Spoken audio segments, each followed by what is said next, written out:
কটকটীয়া নিৰাপত্তা বেষ্টনীৰ মাজতে আজি ৰাজ্য চৰকাৰৰ তৃতীয় বৰ্গৰ অসম প্ৰত্যক্ষ নিযুক্তি পৰীক্ষা সুকলমে অনুষ্ঠিত কৰা হয়।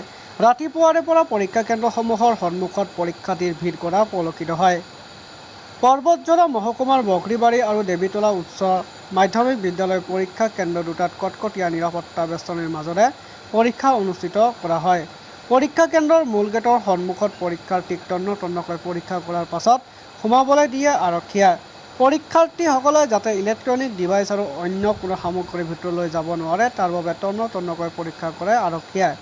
নাগৰিক সুৰক্ষা সংহিতা 163 ধাৰাৰ অধীনত যিহেতুকে পৰীক্ষা অনুষ্ঠিত হৈছে, সেয়ে পৰীক্ষা কেন্দ্ৰৰ পৰা 100 মিটাৰলৈকে কটকটীয়া নিৰাপত্তা বেষ্টনী গঢ়ি তোলে আৰক্ষীয়ে।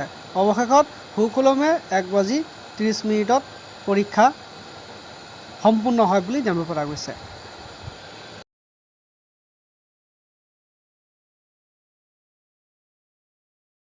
হয়, আজি ADRE থাৰ্ড গ্ৰেড এক্সামৰ সকলো শিক্ষাৰ্থীলৈ আমি পৰ্বতজৰা জিলা ABMC আন্তৰিক শুভেচ্ছা জ্ঞাপন কৰিছোঁ আৰু তেওঁলোকে সুফলাফল কঢ়িয়াই আনক তাৰে কামনা কৰিছোঁ।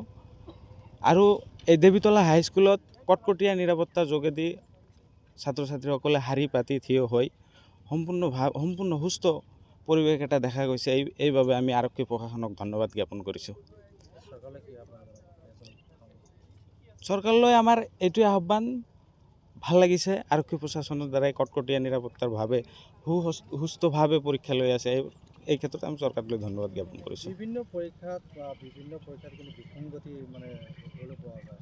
আপুনি এজন ডিষ্ট্ৰিক্ট বা সভাপতি হিচাপে চৰকাৰলৈ কি আহ্বান জনাব?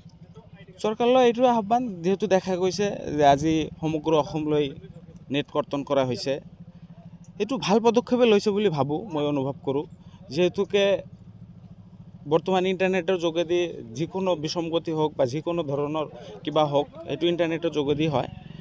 আশা কৰিছোঁ যে সুস্থভাৱে এইবাৰ পৰীক্ষাৰ ফলাফল হ'ব বুলি মই আশা ৰাখিছোঁ।